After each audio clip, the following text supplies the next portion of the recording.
Les gens heureux n'ont pas d'histoire, chez Jean-Claude Lattès, Daniel Martin. Oui, les gens heureux n'ont pas d'histoire. Alors, c'est une des phrases prononcées par Simone de Beauvoir, comme quoi, je suppose que des milliers de gens ont dit cette phrase. Hein. Et c'est tout le pari du livre, je trouve, c'est de travailler sur une forme de banalité de l'intime. Le principe, Héloïse Lève est née en 73. Depuis 73 jusqu'à maintenant, elle prend une photo d'elle, qui est reproduite dans le livre, une photo d'elle pour chaque chapitre. Et à chaque fois, elle dit ce qu'a été sa vie.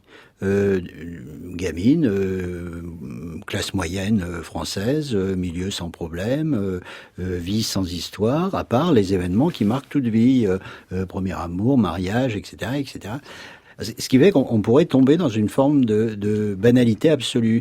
Et ce livre, je trouve, a un charme fou parce que plutôt que d'être uniquement extrêmement personnel, par l'écriture, elle ouvre le débat. Et je suis persuadé que c'est un livre qui peut passionner énormément de lecteurs, de lectrices, peut-être plus que de lecteurs d'ailleurs. Il y a un tempérament d'écriture qui est absolument pas tapageur, qui est très simple. Donc, voyons, on n'est pas du tout chez Annie Ernaux. Il n'y a pas cette lecture politique du temps. On n'est pas chez Sophie Calle. On est dans autre chose, on est dans du Héloïse Lièvre. Et je trouve que le vrai pari, c'est ça, c'est d'oser la banalité.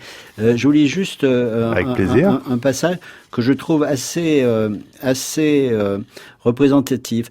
Elle parle d'une métamorphose. Cette métamorphose des couples qui est à la fois celle de l'accomplissement et de l'usure ordinaire, avoir un enfant, faire un enfant, deviendrait l'aboutissement naturel, non pas une évidence, mais une fin commune. Alors, on est tout à fait dans l'ordinaire et on voit très bien que tout ça est travaillé par autre chose.